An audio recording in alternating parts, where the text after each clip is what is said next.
Hello everyone, welcome to my channel. आज जो chapter हम डिस्कस करने वाले हैं वो है क्लास 10th की फुटप्रिंट विदाउट फीट का chapter number 1, a triumph of surgery. This chapter is written by mister Herriot. Basically the name of the author is James Herriot. James Herriot by profession एक doctor हैं, ठीक है, जिन्होंने ये story को compose करा है। ये स्टोरी एक छोटे से कुत्ते के बारे में होती है। The name of that dog is tricky, जिसको उसकी जो रिच मिस्ट्रेस हैं, जो कि जिनका नाम है मिसेस पैम्फ्रे, वो बहुत ज़्यादा पैम्पर्ड करती हैं, ओवर फीड करती हैं। मतलब वो अपने लाड प्यार में, जिस तरीके से एक माँ अपने बच्चे को लाड प्यार में इतना खिला देती है कि बाद में उस बच्चे को एक्स्ट्रा फैट का सामना करना पड़ता है और उसकी वजह से उसे कई बीमारियाँ भी घेर लेती हैं।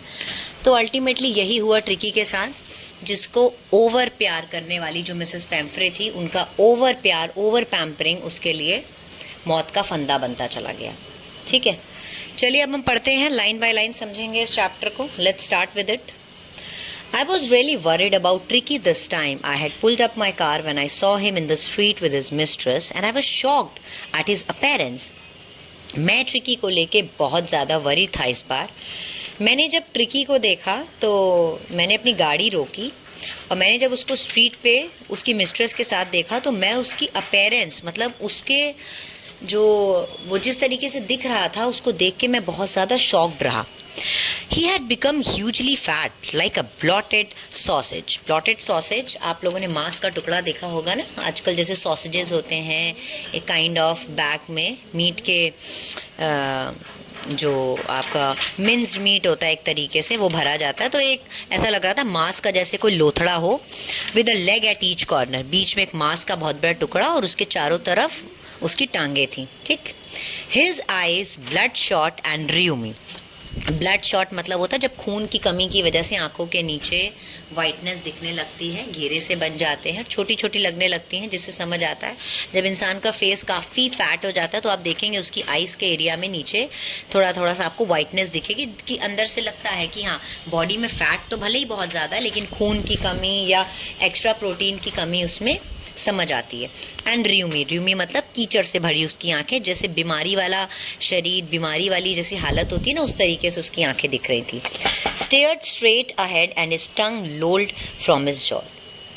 और जब उसने उसको देखा तो वो नीचे बैठे हुए, सुस्त सा बैठे हुए, अपनी जीभ को बाहर निकाले हुए, जैसे कुत्ते जब बैठ के हाँफते हैं ना जीभ बाहर निकाल के, उस तरीके से वो बैठा हुआ था। Mrs Pumphrey hasten to explain. अब मिसेस पैम्फ्रे उनके पास भागती हुई गई उनको एक्सप्लेन करने। उन्होंने बताया ही वॉज सो लिस्टलेस मतलब वो बहुत ही ज़्यादा ढीला ढाला सा हो रखा है आजकल। Mister Herriot, he seem to have no energy. ऐसा लग रहा है कि उसके अंदर बिल्कुल एनर्जी ही नहीं बची है। I thought he must be suffering from malnutrition. मुझे ऐसा लग रहा है कहीं वो मैल न्यूट्रिशन मतलब होता है न्यूट्रिशन की कमी, कहीं उसको न्यूट्रिशन की कमी तो नहीं हो गई है। So I have been giving him some little extras between meals. तो उसकी जो मील्स, जैसे जो उसकी डे मील होती है, मॉर्निंग मील होती है, इवनिंग मील होती है, तो मील्स के बीच में भी मैं उसको एक्स्ट्रा चीज़ें देती हूँ टू बिल्ड हिम अप, ताकि उसकी जो एक्स्ट्रा एनर्जी की जो उसको रिक्वायरमेंट है वो उससे कंप्लीट हो। Some malt and cod liver oil. Malt एक तरीके से अल्कोहलिक कोई ड्रिंक होती है, ठीक है, and cod liver oil basically fish oil होता है। तो ये दोनों ही चीज़ें इंसान की बॉडी को बिल्डअप करने के लिए बहुत ज़रूरी होती हैं। And a bowl of Horlicks at night to make him sleep. और रात को सोने से पहले उसको हॉर्लिक्स का से भरा हुआ बोल भी मैं देती हूँ, जिससे वो आराम से सो जाए। अब आप समझ सकते हैं इतनी पैम्परिंग तो शायद एक बच्चे की भी नहीं कोई करता होगा जितनी मिसेस पैम्फ्रे अपने डॉग की करती थी। ठीक, तो कहते हैं ना अति हर चीज़ की ख़राब होती है। अति प्यार, अति मतलब किसी को पैम्पर करना, अति गुस्सा करना, अति ऑफ एवरीथिंग इज़ बैड। तो वही हुआ हमारे प्यारे से डॉग ट्रिकी के साथ। तो वो उसको हॉर्लिक्स वगैरह रात को उसको आराम से सोने के लिए देती थी, नथिंग मच रियली। और वो डॉक्टर हैरियट को बताती बस इतना ही, इससे ज़्यादा कुछ नहीं। अल्टीमेटली इतना कुछ आप दे रही हैं, इससे ज़्यादा देने की और ज़रूरत भी क्या है, इतना ही आप किसी को दे रहे हो तो उसके लिए मतलब मोर देन इनफ है। ना। And did you cut down on the sweet thing as I told you. अच्छा, जो मैंने आपको जितनी भी स्वीट चीज़ें, एक्चुअली क्या होता है ना, मिठाई एक वन ऑफ द रीज़न होता है, मीठे आइटम ज़्यादा खाना भी ये हमारा मोटापा एक्स्ट्रा बढ़ाने का एक one of the main reason माना जाता है। तो doctor Harriet, because he was a doctor by profession, तो उसे पता होता है कि कौन सी चीज़ का मर्ज क्या है, मतलब किस वजह से कोई चीज़ ज़्यादा हो रही है। तो उन्होंने मिसेस पेम्फ्रे से पूछा, क्या आपको जो मैंने स्वीट थिंग्स कट करने के लिए बोला था, आपने वो उसकी डाइट में कट करी? Oh, I did for a bit but he seem to be so weak, I had to relent. मैंने कोशिश तो बहुत करी थी, लेकिन वो बेचारा इतना वीक दिख रहा था कि आई हैड टू बी रेलेंट, मतलब मैं अपने जो निश्चित मैंने करा था उससे मैं टूट गई, मतलब मैं उस पर दृढ़ निश्चित नहीं रह पाई। He does love ice cream cake, love cream cakes and chocolate. उसको क्रीम केक्स और चॉकलेट इतने पसंद हैं कि डॉक्टर मैं क्या बताऊँ। I can't bear to refuse him, मैं उसको मना करने की हिम्मत ही नहीं जुटा पाई। I looked down again at the little dog that was the trouble. तो मैंने in the sense doctor Harriet ने उस लिटिल डॉग की तरफ देखा और अपने मन में बोला, ओफो, असली प्रॉब्लम तो ये है। Tricki's only fault was greed. अब उन्होंने बोला कि उन्होंने सोचा कि ट्रिकी की मेन जो प्रॉब्लम है वो भूख नहीं है, मेन प्रॉब्लम है लालच। देखो, there is a difference between भूख और लालच। भूख एक लेवल पे आके शांत हो सकती है, लेकिन लालच का कभी कोई अंत नहीं होता। तो जो ट्रिकी था, ये उसको ना हर चीज़ की लालच है। He had never been known to refuse food. उसको तो खाने को मना करना आता ही नहीं है। जैसे हम लोग है ना, हमारा पेट भर जाएगा तो हम क्या बोलेंगे, नहीं नहीं बस अब और नहीं। लेकिन ट्रिकी एक ऐसा मतलब एनिमल बन चुका था कि जिसको खाने को मना करना आता ही नहीं था। He would tackle a meal at any hour of the day at night. आप आधी रात को उठा के भी उसको बोलोगे ना, ट्रिकी ये खा लो, तो वो किसी भी दिन के किसी भी पार्ट में कोई भी मील को आराम से टैकल मतलब खा सकता था। And I wondered about all the thing Mrs Pumphrey hadn't mention. और डॉक्टर हैरियट सोचते हैं, चलो ये सब चीज़ें तो मिसेस पेम्फ्रे ने मुझे बताई, लेकिन उनका क्या, जिसका जिक्र नहीं हुआ, मतलब कि हो सकता है इससे ज़्यादा भी अब वो इतना ज़्यादा उस डॉग के साथ कर रही हैं, तो डेफिनेटली कुछ अपने लाड प्यार में कई ऐसी चीज़ें होंगी जिसके बारे में मुझे पता ही नहीं होगा। तो वो तो फिर अल्टीमेटली ट्रिकी को पूरा तरीके से मतलब बीमार करने में बहुत ज़्यादा वो होंगी, मददगार होंगी। Are you giving him plenty of exercise? तो चलो ये तो खाने पीने का हो गया भाई, ठीक है, आप क्या देते हो क्या नहीं। तो डॉक्टर हैरियट ने पूछा, क्या आप इसको एक्सरसाइज भी कराते हो कि नहीं? Well, he has his little walks with me as you can see. अब जैसा कि आप देख रहे हैं, बस थोड़ा बहुत ये वॉक मेरे साथ कर लेता है, but Hodgkin the gardener had been down with lumbago. Lumbago basically गाठिया बीमारी होती है, आपने सुनी होगी, जब किसी के पैरों में प्रॉपर दर्द, परमानेंट दर्द बना रहता है, उसको लैम्बेगो बीमारी बोलते हैं। तो जो उसका गार्डनर था हॉटकिन, वो गाठिया की प्रॉब्लम से सफ़र मतलब काफ़ी टाइम से सफ़र था। So there has been no ring throwing lately. तो अभी तो इसके साथ जो रिंग थ्रोइंग एक्टिविटी वही कराता था, अब वो है नहीं, तो भाई वो एक्टिविटीज़ की नहीं हो पा रही, तो कुछ खास एक्सरसाइज इस समय वो नहीं कर पा रहा है। I try to sound severe, now I really mean this. देखो, मेरी बात आपको बहुत अजीब लगेगी, ऐसा डॉक्टर हैरियट बोलते हैं मिसेस पेम्फ्रे को, now I really mean this, लेकिन मैं इस बार बहुत सीरियस नोट पे ये बात कह रहा हूँ। If you don't cut his food right down and give him more exercise, he is going to be really ill. अगर आप मेरे बताए अनुसार इसको डाइट नहीं देते हैं और इसको एक्सरसाइज नहीं कराते हैं, तो ये बहुत ज़्यादा बीमार पड़ने वाला है। You must harden your heart and keep him on a very strict. आपको भले ही अपना दिल मजबूत करके उसको एक काफ़ी स्ट्रिक्ट डाइट पे रखना पड़ेगा। मिसेस पेम्फ्रे रंग हर हैंड्स मतलब बहुत नहीं, जैसे चिंता में अपना, हाँ हाँ बिल्कुल बिल्कुल डॉक्टर आप सही कह रहे हैं, इस तरीके से बहुत चिंता व्यक्त करते हुए कहती हैं Tricki, oh I will mister Harris ने बोला, मैं ज़रूर ऐसा ही करूँगी। I am sure you are right but it is so difficult. मुझे पता है बिल्कुल सही कह रहे हैं, लेकिन शायद मेरे लिए बहुत डिफ़िकल्ट होगा। She said of head down along the road. तो वो अपना सर नीचे करके रोड की तरफ बढ़ती हैं, as if determined to put the new regime into practice immediately. और ऐसा लग रहा है ये जो डॉक्टर हैरियट ने इनको जो न्यू रेजाइम, जो न्यू किस तरीके से चीज़ें करना है, न्यू टाइम टेबल बताया, उसके अकॉर्डिंग वो बिल्कुल डिटरमाइंड है। मतलब ऐसा लग रहा है इस बार तो वो ट्रिकी के साथ बिल्कुल वैसा ही करेंगी जैसा डॉक्टर हैरियट ने बताया। I watch there progress with growing concern. तो जब वो ट्रिकी को लेके जा रही थी ना, तो पीछे से जो हैरियट थे वो ट्रिकी को बहुत क्लोजली ऑब्जर्व कर रहे थे। Tricki was tottering along in his little tweed coat. Basically Tricki ने ट्वीड कोट मतलब जो ढीला ढाला कोट पहन रखा था, उसमें वो टॉटरिंग मतलब काफ़ी लड़खड़ाता हुआ चल रहा था। He had a whole wardrobe of these coat, और यही ट्वीड कोट नहीं, उसके पास एक पूरा वार्डरोब, एक पूरी अलमारी भरी हुई थी कोट से, कोल्ड वेदर के लिए अलग, और एक रेन कोट जब भी वेट डेज होते हैं रेनी सीजन के लिए अलग। मतलब क्या लाइफ थी नहीं ट्रिकी की, ऐसी लाइफ तो मतलब नॉर्मल इंसान की हो तो उसकी तो मौज ही हो जाए। He struggled on drooping in harness, तो वो काफ़ी स्ट्रगल कर रहा था, मतलब हार्नेस जो उसके गले में जो पट्टा बंधा हुआ था ना, उसमें वो धीरे धीरे चल के अपनी जीभ लटकाते हुए, मतलब उसको काफ़ी ट्रबल फील हो रहा था वो थोड़ी सी डिस्टेंस चलने में भी। I thought it wouldn't be long before I heard from Mrs Pumphrey, और मिस्टर हैरियट को अंदाज़ा हो गया था कि अब बहुत जल्द ही उनको मिसेस पेम्फ्रे की तरफ से एक कॉल रिसीव होने वाली, क्योंकि उसकी कंडीशन को देख के उन्हें समझ आ गया था कि ये बहुत बीमार होने की कंडीशन पे ट्रिकी पहुंच चुका है। The expected call came with in a few days. अब जैसा कि मिस्टर हैरियट को अंदाज़ा था कि उनको कॉल आएगी, तो उनको मिसेस पेम्फ्रे की कॉल कुछ ही दिन में रिसीव होती है। मिसेस पेम्फ्रे वॉज डिस्ट्रॉट मतलब बहुत चिंता से भरी होती है, मतलब उनको समझ नहीं आ रहा होता है कि क्या हो रहा है। ट्रिकी वुडंट ईट एनीथिंग, तो वो मिस्टर हैरियट को बताती हैं कि ट्रिकी कुछ भी नहीं खा रहा है, refuse even his favourite dishes, यहाँ तक कि अपनी जो फेवरेट उसकी डिशेज हैं वो भी खाने से मना कर दिया है।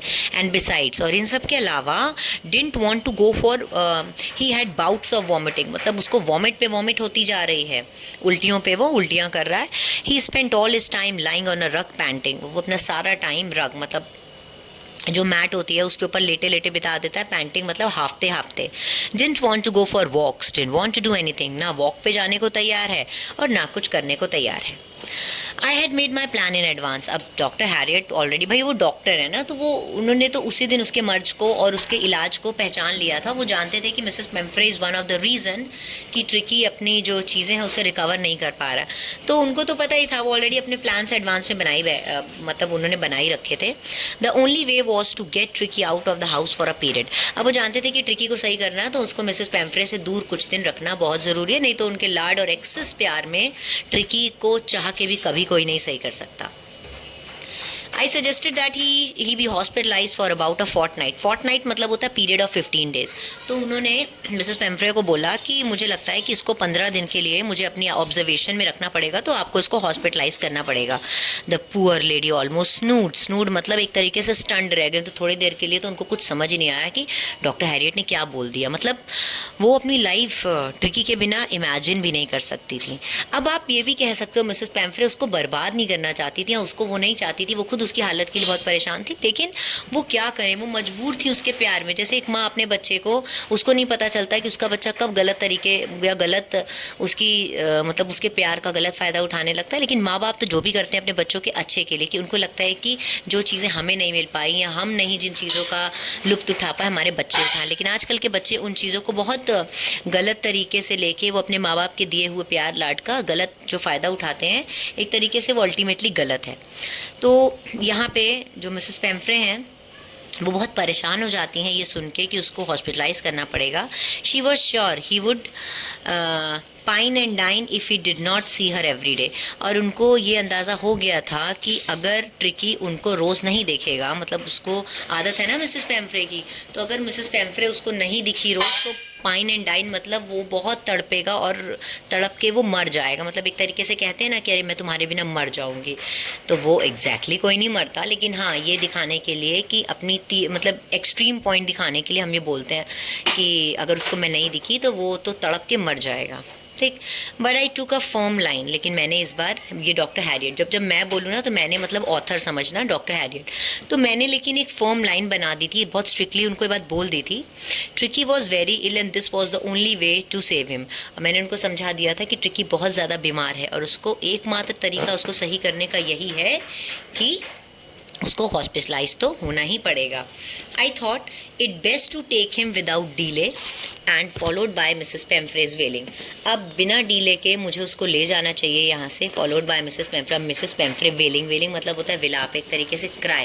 मिसेस पेम्फ्रे बहुत ज़्यादा दुखी मन से रो रही थी, तो ये सब चीज़ों को मतलब अपना दिल मजबूत करके वो उसको ट्रिकी को वहाँ से ले जाता है। I marched out to the car carrying the little dog wrapped in a blanket. तो मैं अपनी कार की तरफ बढ़ता हूँ और उस लिटिल डॉग को मैंने ब्लैंकेट में रैप करके अपनी गोद में उठाया हुआ था। The entire staff was roused and maids rushing in and out, bringing his night bed, favorite cushion, toy, rubber ring. अब पूरा स्टाफ, मतलब सोचो एक डॉग की मतलब हाव भगत में पूरा स्टाफ लगा हुआ था, वो पूरा स्टाफ एक्टिव था। मेड्स जो नौकरानियाँ थी वो अंदर जा रही है बाहर जा रही है, उसका day bed, night bed, favourite cushion, जो जो उसकी बिलोंगिंग्स थी सब कुछ वो कार में रख रहे थे। उसकी टॉय, उसके रबर रिंग, उसके ब्रेकफास्ट का बॉल अलग था, लंच बोल अलग था, सपर इवनिंग मील होती है उसका बोल अलग था, ठीक, वो सब उन्होंने कार में रखा। Realising that my car would never hold all the stuff, तो मुझे ऐसा लग रहा था, मतलब डॉक्टर हैरियट ऐसा बोल रहे थे कि भाई मैं तो सोच रहा हूँ इतना सारा स्टफ़ मेरी कार में आ जाएगा। फाइनली जब सब कुछ रख दिया गया तो I started to drive away, मैं उसको लेके मतलब जाने लगा। As I moved on Mrs Pumphrey with a despairing cry threw an armful of the little coat, बहुत रोते हुए उदास मन से उनके हाथों में जो लिटिल कोट, जो ट्रिकी के कोट्स थे, वो उन्होंने अपने हाथों में भर के विंडो के पास आके उसके अंदर रखा जो कार थी। I looked in the mirror before I turn the corner of the driver, everybody was in here. तो जब मैं जैसे ही मुड़ने लगा तो मैंने सबकी तरफ एक बार पलट के देखा और मैं क्या देखता हूँ कि पूरा स्टाफ, मिसेस पेम्फ्रे, मेड, सबकी आंखों में आंसू भरे हुए थे। सब ट्रिकी से बहुत प्यार करते थे। Out on the road I glance down at the pathetic little animal gasping. अब जब मैं रोड पे ट्रैवल कर रहा था तो मैं उस बेचारे मासूम जानवर, उसके ऊपर बहुत दया आ रही थी उनको, उसकी तरफ मैंने देखा जो कार की पीछे सीट पे बैठ के गैस्पिंग मतलब हाँफ रहा था। आई पैटेड द हेड, पैटेड मतलब किसी के सर पे हाथ रख के थपथपाना, तो मैंने उसके सर पे हाथ रखा और Tricki made a brave effort to wag his tail. Tricki ने बहुत कोशिश करी, एफर्ट करा अपनी टेल को वेग हिलाने की, कि मतलब दिखाने के लिए कि हाँ, जैसे जब हम एनिमल को प्यार करते हैं तो वो अपनी टेल को वेग करके अपना इशारा देते हैं कि वो भी उतना प्यार हमें दिखा रहे हैं। तो वो कोशिश तो बहुत करा, लेकिन अनफॉर्चुनेटली उसकी हालत में वो ऐसा नहीं था कि वो एक्टिवली उसको रिस्पॉन्ड कर सके। तो वो कहते हैं, poor old lad, I said, you haven't a kick in you but I think a cure for you.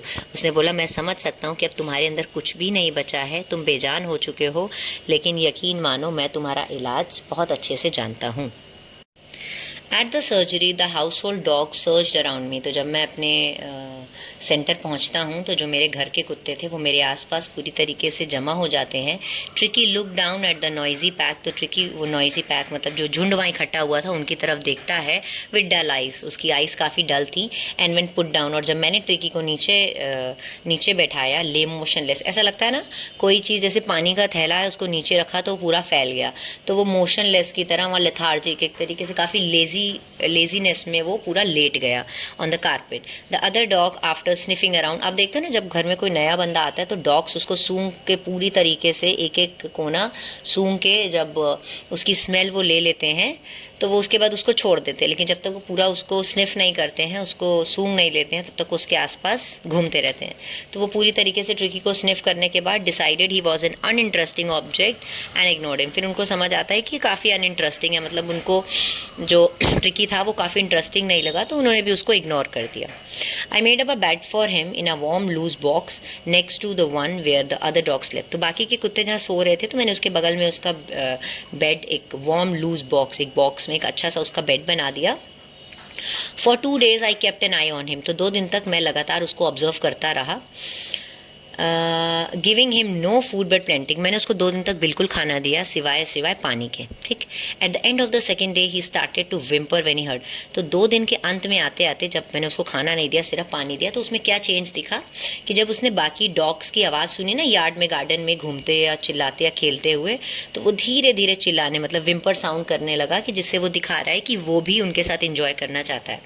When I open the door Tricki trotted out, तो जब मैंने दरवाज़ा खोला तो ट्रिकी बड़ी मुश्किल से उठा and was immediately engulf by जो, तो जो उनका ग्रे हाउंड, मतलब जो उनका डॉग था एक, ठीक है, जो वो पूरी तरीके से उसने ट्रिकी को घेर लिया और उसके फ्रेंड्स ने ट्रिकी के ऊपर आफ्टर रोलिंग ओवर हिम उसके ऊपर कूदना फांदना, उसको एक तरीके से अपने साथ एक तरीके से ज्वाइन कराने की कोशिश करी। तो सब करने के बाद वो जब समझ गए कि उसका इतना ज़्यादा फैट है, उसकी वजह से वो उनके साथ एक्टिविटी नहीं कर पा रहा, तो वो लोग उसको छोड़ के बाहर चले गए। ट्रिकी फॉलोड देम, तो ट्रिकी धीरे धीरे उनके पीछे जाता है, rolling slightly with surplus fat, क्योंकि अपने फैट की वजह से वो इतना आराम से उनके साथ नहीं ज्वाइन कर पाया, तो वो धीरे धीरे उनके पीछे पीछे जाने लगा। Later that day I was present at feeding time, तो दूसरे दिन ना जब उनके खाने का समय हुआ तो मैं वहाँ पे प्रेजेंट था। डॉक्टर हैरियट बोलते हैं कि मैं वहाँ पे प्रेजेंट था। I watched while Tristan sloop the food, Tristan basically उसका एक वन ऑफ द सर्वेंट था, तो जब वो खाना डाल रहा था उनके बोल में, तो there was a usual headlong rush. Headlong rush मतलब वहाँ पे एक के बाद, मतलब जैसे नहीं भीड़ भाड़ भरी होती है, सबको अपने अपने टर्न का इंतज़ार रहता है। Followed by the sound of high speed eating, जैसे लिक करते हुए डॉग खाना नहीं खाते हैं, तो उस साउंड से वो जगह भरी रहती है। Every dog knew that if he fell behind the other, he was liable to have some competition for the last part of the meal. और हर डॉग को ये पता होता है कि अगर उनका खाना जल्दी नहीं फिनिश हुआ, वो किसी से पीछे रह गए, तो जब खाना फिनिश होने के बाद सारे डॉग दौड़ लगाते बाहर जाते हैं ना, तो वो कंपटीशन में वो पीछे रह जाएंगे। तो सब टाइम पे अपना खाना पीना फिनिश करके एक साथ बाहर निकलते थे। ठीक। When they had finished, Tricky took a walk around। तो जब सब अपना खाना पीना खा के बाहर चले जाते हैं, तो ट्रिकी क्या करता है, अब वो जो बोल्स थे उन लोगों के खाने के, उनकी तरफ सारे बोल की तरफ जाता है, और उन बोल में थोड़ा थोड़ा जो सामान पड़ा होता है उसको वो लिक करने लगता है, चाटने लगता है। तो डॉक्टर हैरियट जब ऐसा देखते हैं तो उनको समझ आता है कि ट्रिकी, मुझे लगता है शायद भूखा रह जाता है, उसका इतने से काम नहीं चलता है। तो दूसरे दिन एन एक्स्ट्रा बोल वॉज पुट आउट फॉर, तो एक जो दूसरे दिन खाने के टाइम पे ट्रिकी के लिए एक एक्स्ट्रा खाने का बोल रखा गया। And I was pleased to see him jostling his way towards it. और मैं उसको ये करते हुए, एक एक्टिविटी होती है जॉसलिंग, मतलब होता है धक्का मुक्की करके आगे बढ़ना। तो जब वो सारे कुत्तों के बीच में एक तरीके से कॉम्पिटेटिव और प्यार मोहब्बत से, ये नहीं कि लड़ाई झगड़ा, धक्का मुक्की करते हुए आगे बढ़ने की कोशिश कर रहा था, तो डॉक्टर हैरियट ही देख के बहुत खुश हुए कि वो डॉग जो उठने में का बेचारा इतना लाचार था, अब वो धीरे धीरे उसकी एक्टिविटी दिन ब दिन बढ़ती जा रही है। From then on his progress was rapid. तो इस एक्टिविटी, इस ऑब्जर्वेशन के बाद उसकी जो प्रोग्रेस थी वो बहुत तेज़ी से बढ़ने लगी। He had no medical treatment of any kind. उसको अल्टीमेटली आप देखो ना, डॉक्टर हैरियट ने क्या कोई ट्रीटमेंट दिया, कोई इंजेक्शन या कोई सर्जरी, कुछ भी नहीं करा। विदाउट किसी मेडिकल ट्रीटमेंट के उसकी जो ग्रोथ, उसकी जो प्रोग्रेस थी वो कितनी अच्छी हो रही थी। अब वो no medical treatment of any kind but all day he ran about with the dog joining in their friendly scrimmage. अब वो रोज़ बाहर जाता था, उनकी जो फ्रेंडली स्क्रिमेज, जो छोटे मोटे झगड़े, खेलना कूदना होता था, सारी एक्टिविटी में पार्ट लेता था। He discovered the Joy of being bowled over, और उसको उनके साथ हंसी मजाक, खेलना, एक दूसरे के ऊपर कूदना, और वो सारी एक्टिविटी जो सारे डॉग इन्जॉय करते हैं, वो करने में बहुत अच्छा लगने लगा। He become an accepted member of the gang, और वो उस गैंग का एक एक्सेप्टेड मेम्बर, मतलब पहले जो उसको अनइंटरेस्टिंग समझ के उसको इग्नोर कर देते थे, अब उन्होंने भी ट्रिकी को एज अ एक्सेप्ट, मतलब एक एक्सेप्टेंस दे दी। ठीक। And he discovered the joy of being bowled over, tramped the gang, an unlikely silky little object among the shaggy crew। shaggy crew मतलब होता है जो झबरे बालों वाले कुत्ते जो होते हैं, उनको shaggy बोलते हैं। तो ऐसे कुत्तों के बीच में एक बहुत सिल्की बालों वाला जो कुत्ता था, उसको एक एक्सेप्टेंस, एक प्यार मोहब्बत उन बाकी कुत्तों से मिलने लगी। अब वो he was fighting like a tiger for his share all meal time. अब जब मील टाइम होती थी, हंटिंग टाइम होते थे ना, तो एक शेर की तरह वो अपनी चीज़ों के लिए लड़ने लगा, और उनके साथ वो हर एक्टिविटी में इंजॉय करता था। यहाँ तक कि जब रैट हंटिंग की बारी आती थी in the old hen house at night, तो वो रात को जो रैट हंटिंग वाली जो एक्टिविटी होती थी उसमें भी वो पार्टिसिपेट करता था। He had never had such a time in his life. आपको लगता है अगर वो मिसेस पेम्फ्रे के साथ होता तो ये सारी एक्टिविटी वो कभी इंजॉय कर पाता? अरे वो तो छोड़ो, उसके अंदर इतना चेंजमेंट ही नहीं आ पाता, अल्टीमेटली वो और बीमार हो जाता। तो डॉक्टर हैरियट की इस जो एक्टिविटी थी, या जो ये जो ऑब्जर्वेशन थी, या ये जो उन्होंने किया ट्रिकी के लिए, काबिले तारीफ था।